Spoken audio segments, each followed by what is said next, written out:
Namo Bhagavate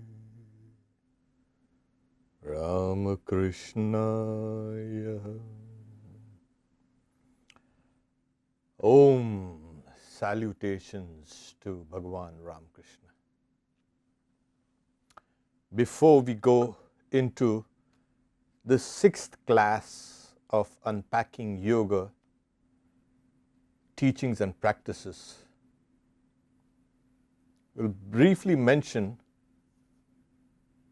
about two great souls, philosophers, saints, mystics, people with tremendous influence on the religious landscape of the world in India. Today is the birthday of Sri Shankaracharya. He was a childhood genius. He was born as a boon from the god Shiva.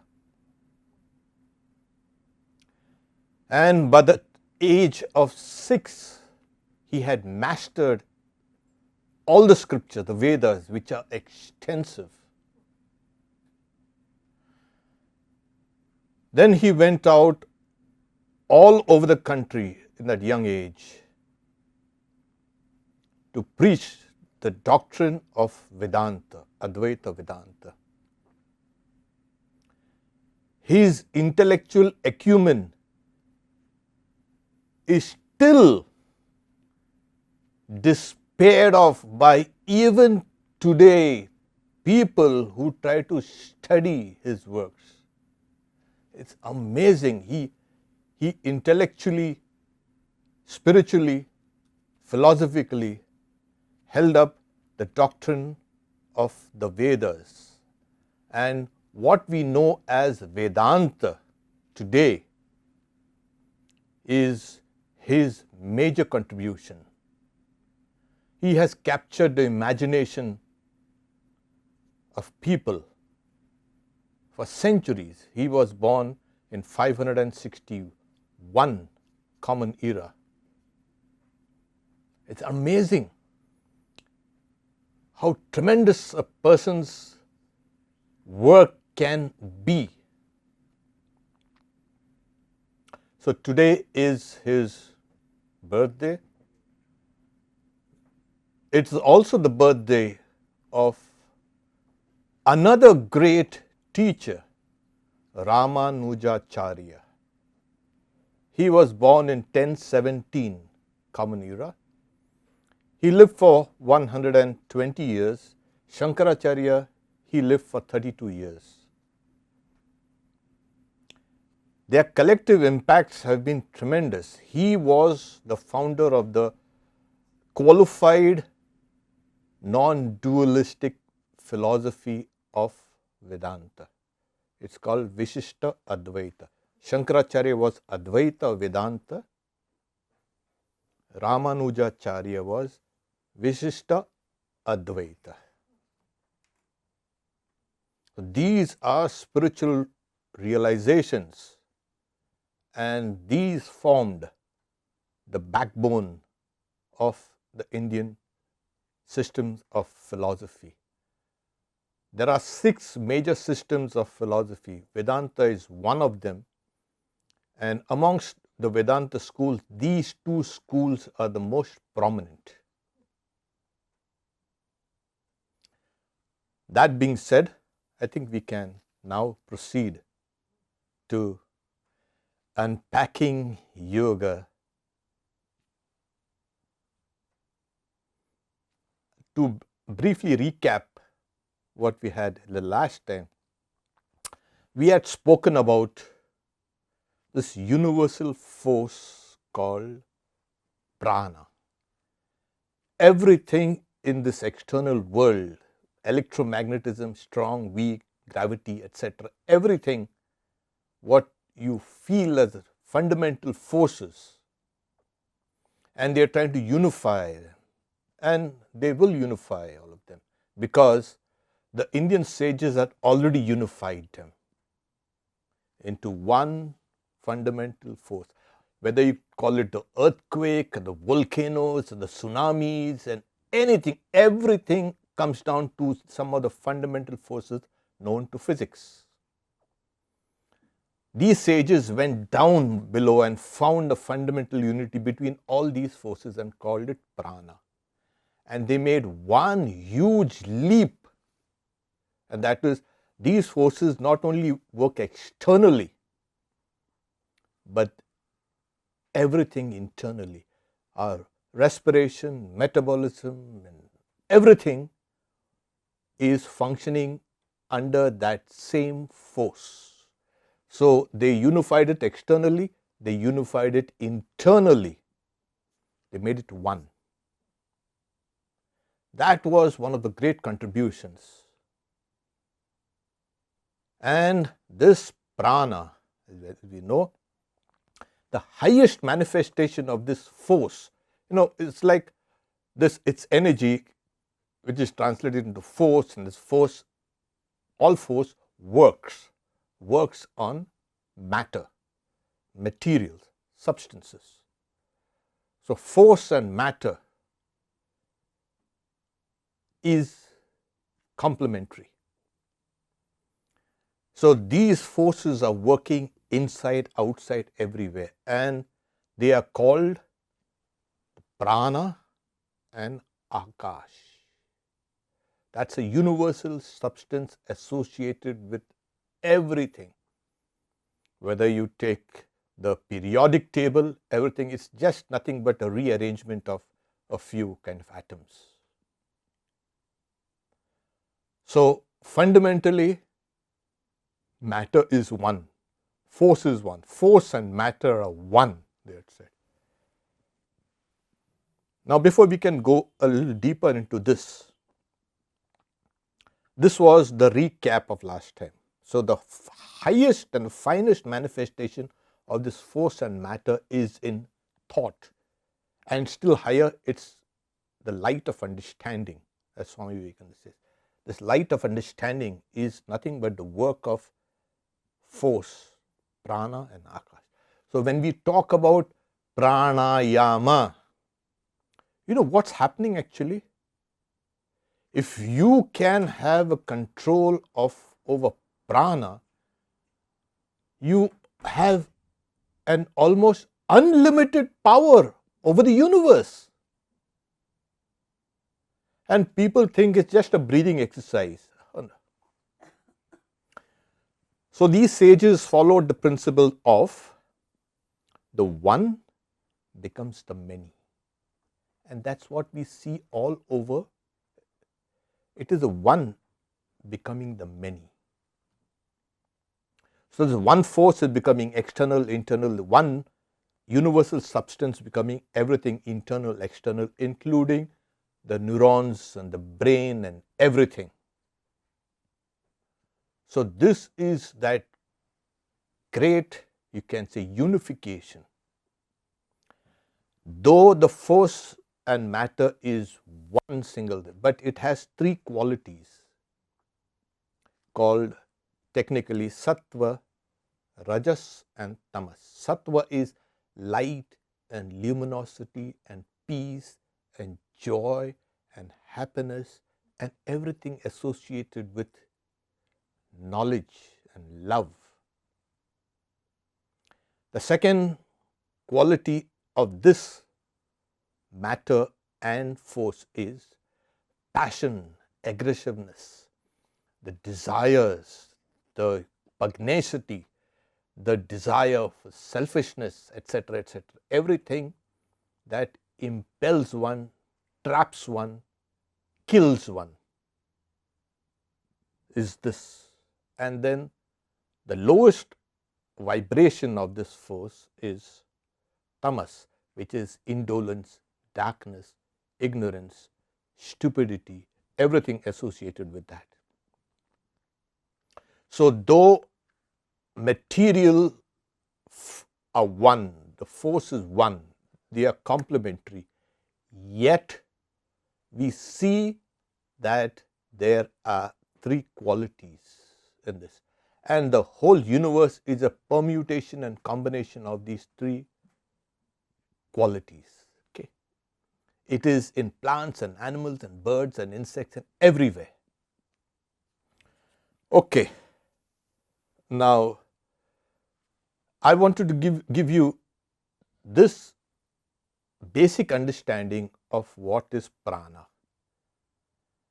Prana and ayama. Ayama means to control. How do you control that?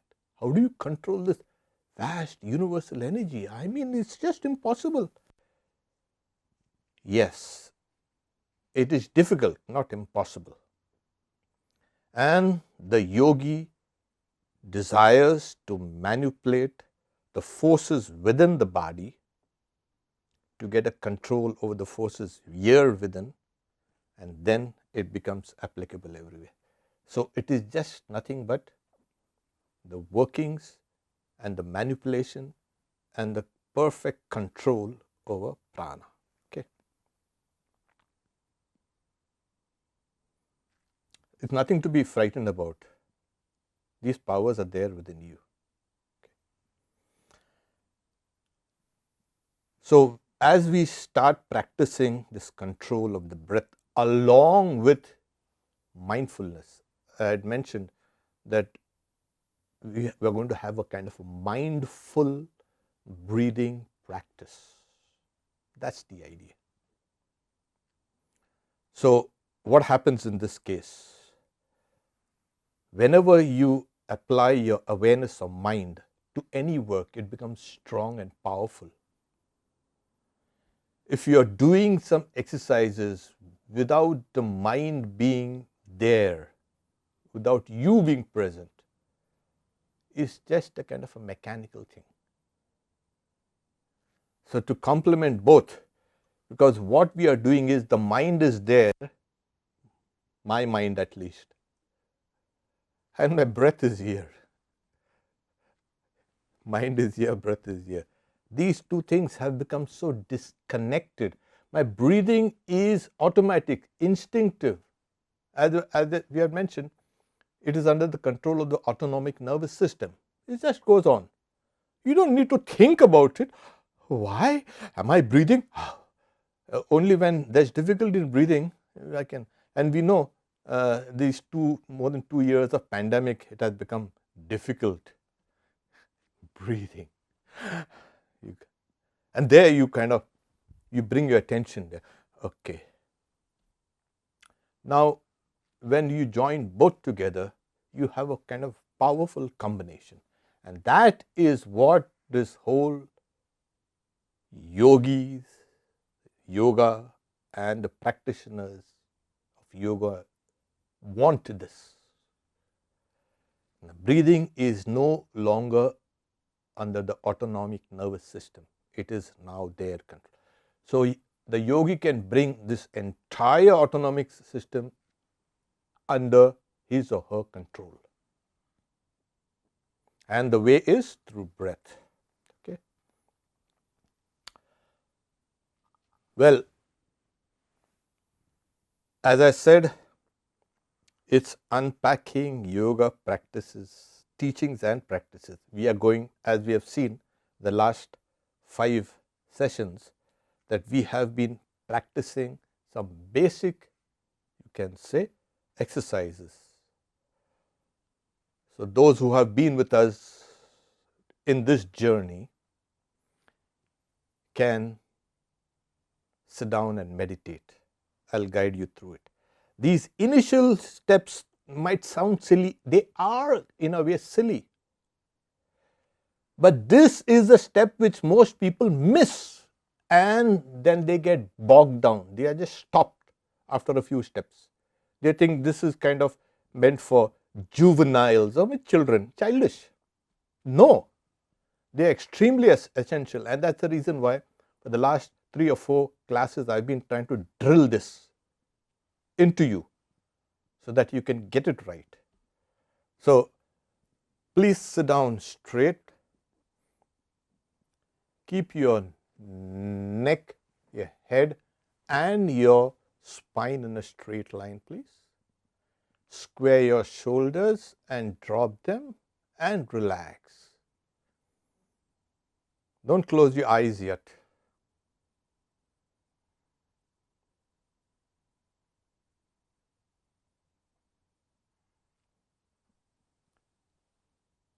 Now, close your eyes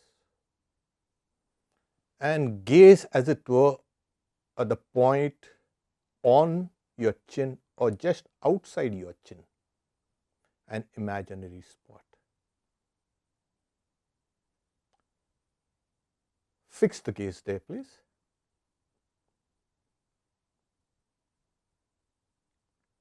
And put a smile on your face. Relax all your muscles.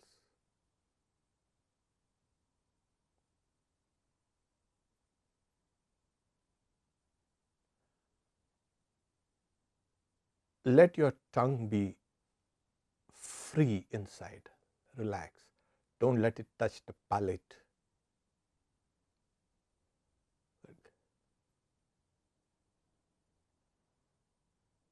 Sit down for a while, gazing, as it were, at that point outside your chin.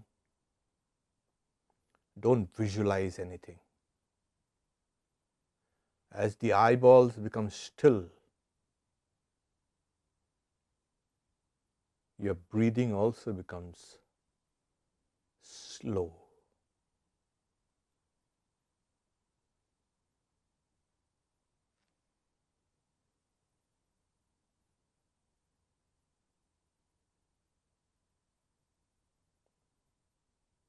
Now become aware of your breath. Just awareness of your breath.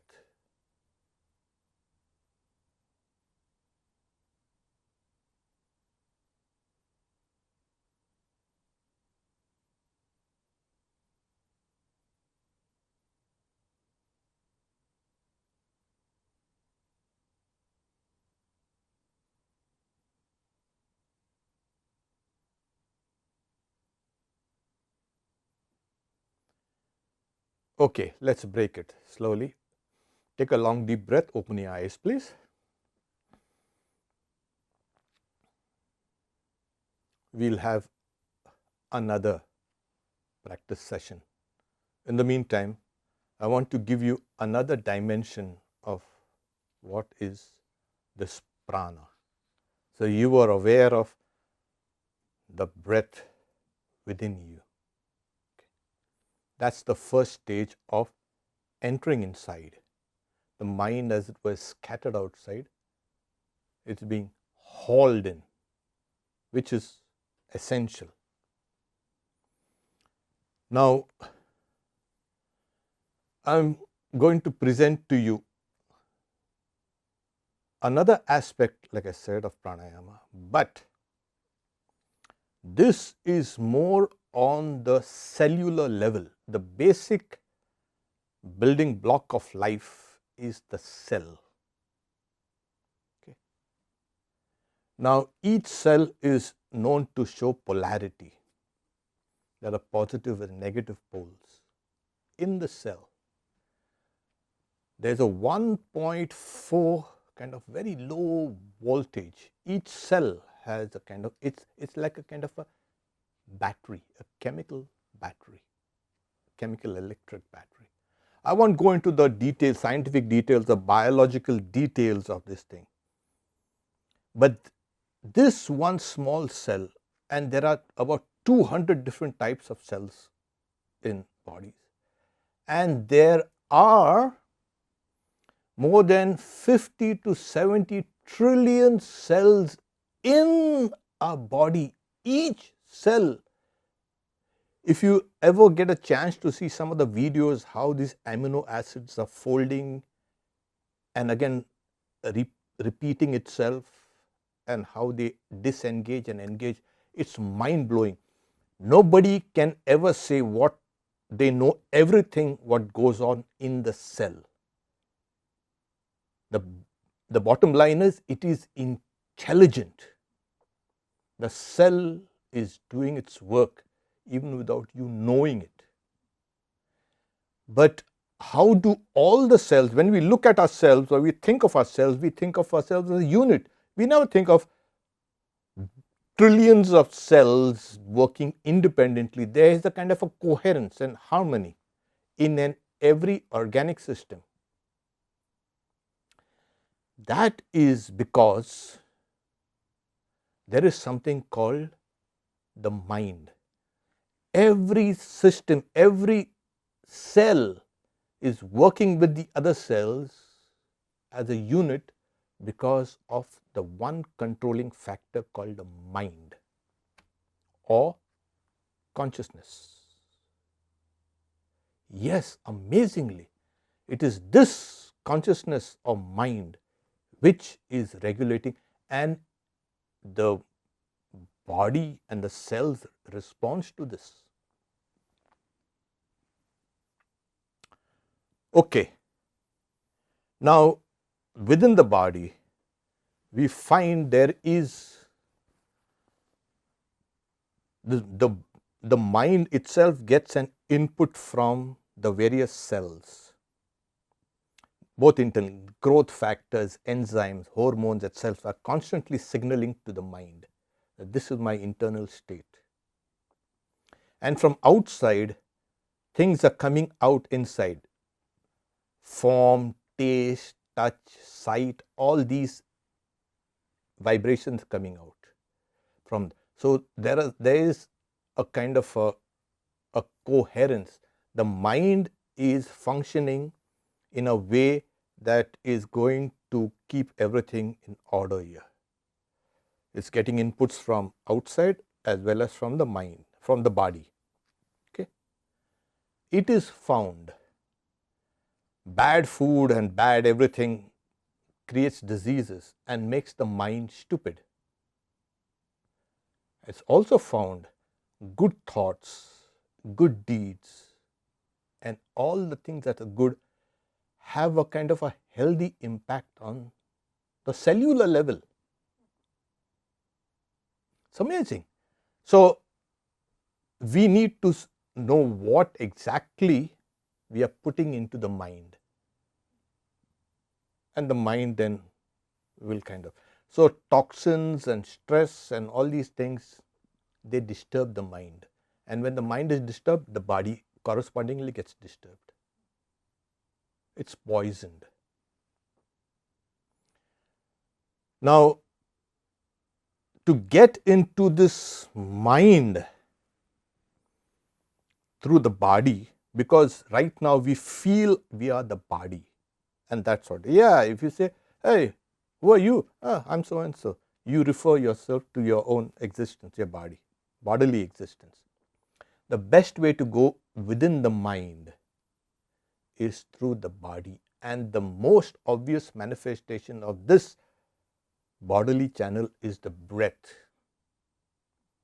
Now you know why breathing is practiced. It is trying to enter the mind through the breath, and then the mind reacts and sends those healing things down. It is prana, that old prana, which is the healer, which is spoken of in Indian scriptures. Prana is your lifespan. Prana is food. Prana is everything. This idea of miracles is dismissed in Indian scriptures. This walking on water, healing sick, and all these things, that's the action of prana. If you can control prana, Swami Vivekananda says, these great sages could bring their prana, their energy, to a very high level of vibration. They could transmit it. Prana is the doctor. Prana is everything. Okay. So we are trying to enter into the inner domains of this prana through the breath. It is not the breath that is producing prana. Prana is producing the breath. This being said, we can kind of So now we know the controlling power is the mind, which keeps everything in perfect symphony, in harmony. The moment there's something going wrong, everything gets disrupted. Okay. So this is how we enter. We are not going to manipulate. We are going to go deeper and deeper into the levels of prana. Initially, the practice of pranayama is to take you from its lowest vibration, the tamas, the dark, the indolent, the stupid, the ignorant, to rajas, activity, and then through that calmness and peace. So a lot of people say, "Oh my God, it takes so long." Yeah, you're actually purifying that energy within you, and that purified energy is also purifying the mind.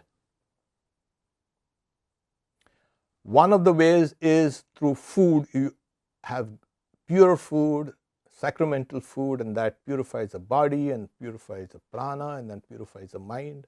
It's an old Indian way of ahara shuddho sattva shuddhi, when the food itself. The another way is concentration, which is prescribed in the philosophy of yoga. Yes, perfect concentration, where the body becomes still, the breath becomes still, the mind becomes still. The other is mindfulness. Become mindful and you feel yourself expanding. Yes, these are practices, and there's another practice, what is called a pranayama.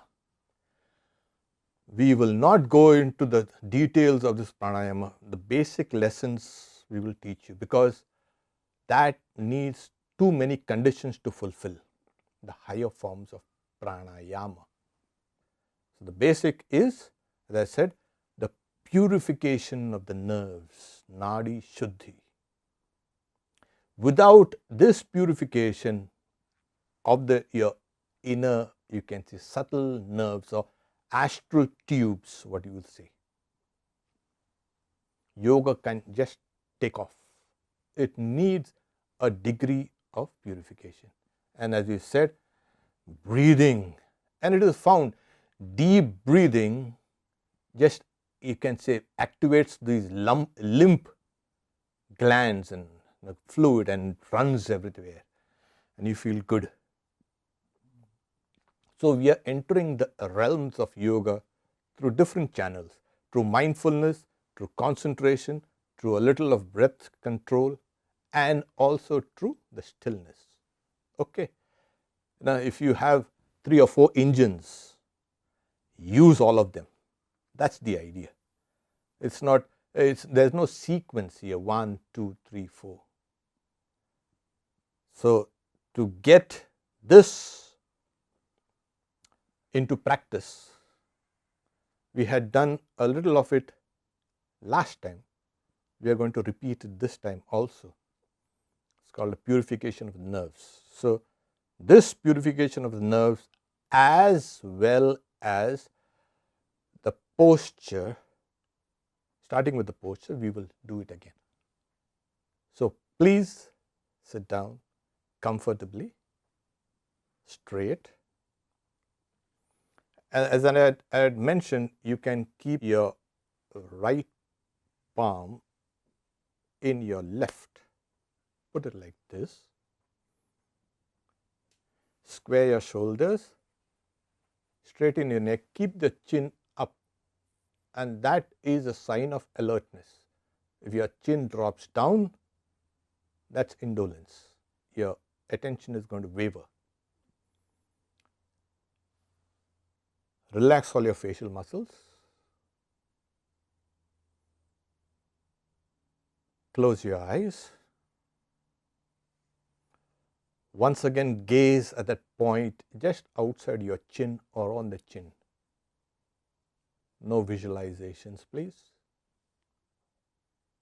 Relax your tongue.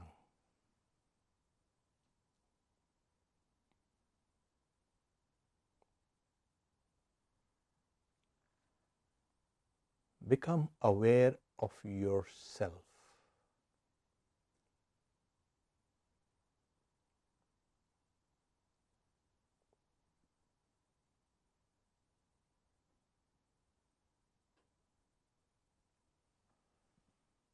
If the eyeballs shift under the eyelids, that means that mind is running about up and down. Force it to gaze at one point there now.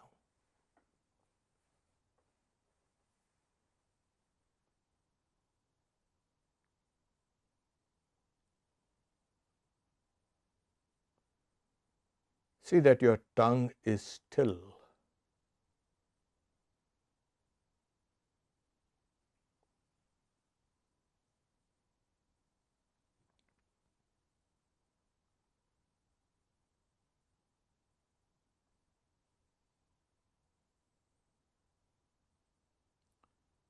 Keep on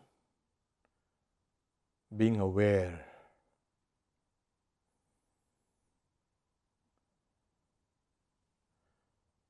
Now push your belly, your diaphragm out and breathe in, please. Pull your diaphragm and breathe out.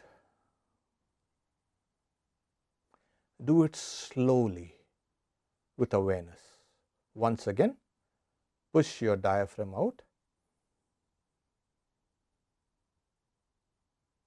Pull your diaphragm in. Contract it completely. Push it out, please, to its maximum. Now pull it in completely. That expels all air out. Once again, push your diaphragm out.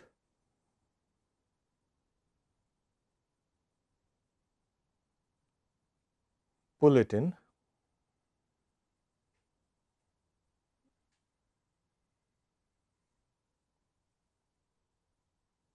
Push it out.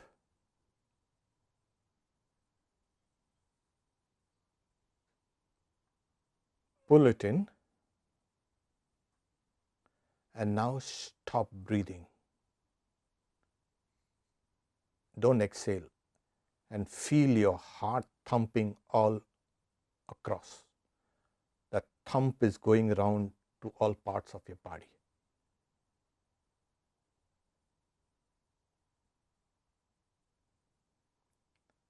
Exhale, please, slowly. We'll do it one more time. Inhale, pushing your diaphragm out.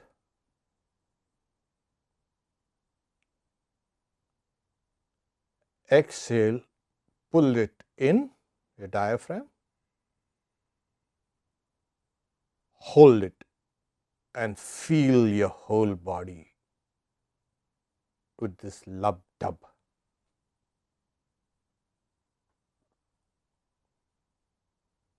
Exhale, please, slowly. Release. Okay. You can open your eyes for the next part of this breathing exercise. As I had showed you the last time, close your right nostrils with your right tongue. Okay. You are going to breathe into the left nostril. Breathe slowly. Close your left nostril and simultaneously open your right nostril and breathe out. Okay. Now breathe in through the right nostril.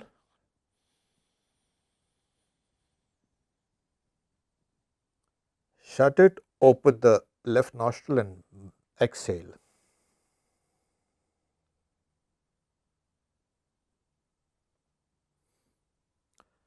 You got the rhythm? Okay. This is one. It's called this round is called one round. So, we will do it one more time. Shut your right nostril and breathe in slowly while being aware of your breath going in. You can close your eyes now. Shut your left nostril, open your right and breathe out. Slowly, with awareness. Now, breathe in again through the right nostril.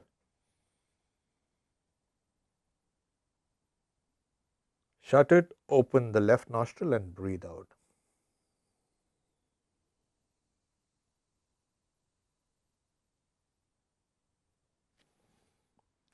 You get the idea. We are going to practice it again the next time. I hope you practice it at home. It is neither dangerous nor harmful or nothing. It is beneficial. Only I would like you to remember two things. When you inhale and exhale, especially during the pranayama, don't try to expand your chest or ribs or cage or anything. This is important. That is, your diaphragm goes out and your diaphragm goes in. It is much more, you can say, easy on the system. Okay? And the second thing is, pay attention or become aware of the breath going in and going out. Okay? This much for today. For the 6th class, we'll take you up. I'll take you up a notch higher in the next class. But I want you to be prepared for it, of course. Don't waste time. How long should a beginner try to meditate every day? A beginner should start meditating for 10 to 12 minutes. Yes, we say we are meditating for 1 hour. It's never 1 hour. The mind is running all over the place. I want you to make it intense. Go for quality. Do the things perfectly for 10-15 minutes and every day increase it by a minute. Slowly, slowly, slowly. Because your body and your mind needs to get ready, needs to get conditioned. If you ask me, try to run a mile now, I said, I can, but wait. Oh no, you got to do it in 4 minutes, under 4 minutes. Are you gone crazy? Give me a couple of years to practice. It's the same thing with meditation also. Take it up slowly and proceed. And as you practice every day, you will find your strength growing stronger and stronger, endurance growing. Okay. That's the idea. People want to rush in. I'm going to run a mile with less than 4 minutes or whatever, kind of the 4 minute, the old barrier. That is, I think now it's even getting better nowadays. So the idea is, start small and increase it gradually. And you will see the differences within your own psychophysical system. It's a tremendous kind of inner transformation that's taking place. Otherwise, people are either they are praying or they are doing japa, that is repeating the name of God, with the mind scattered all over the place. But of course, better than doing something else. But then, if you pay attention and do it with full devotion, it's much better than mindlessly doing certain things. So, and one of the reasons why to make this kind of meditation mindful is like this: posture and breath and mindfulness. Okay. And as I said, stay well and do a little practice. It's going to benefit you and it's going to benefit the world. That is another thing that I will again emphasize in my future kind of talks, that you think you're sitting down quietly or doing things for yourself. No, you are doing something for the world also. So, if we can do something this good, and this is the highest good, what else can you do? Do it. So, you have two advantages: doing good to yourself and doing good to the world. So, Swami Vivekananda, in one of his the mottos for our order is for one's own liberation and for the good of the world. And these meditation practices are doing both. So, there you are. Stay happy, stay safe, and